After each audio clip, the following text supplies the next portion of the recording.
Post care, इलाज के बाद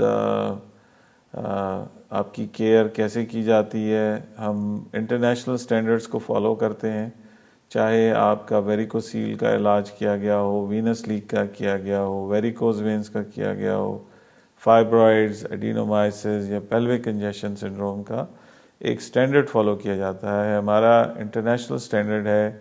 हम तमाम मरीज़ों को 24 घंटे के अंदर दोबारा रीच आउट करते हैं। सो बराए मेहरबानी अपना फ़ोन ऑन रखिए, नंबर आपका खुला होना चाहिए और हम आपके उसी नंबर पर रब्ता करते हैं जिससे आपने हमें रिपोर्ट्स भेजी हैं या आप हमसे राब्ते में रहे हैं। अगर ये कॉल मिस हो जाती है तो इसमें मसाइल बन सकते हैं। हम जानना चाहते हैं कि आपकी तबीयत कैसी है और मज़ीद अगर आप कुछ पूछना चाहते हैं या चाहती हैं, चाहे मेडिसिन के बारे में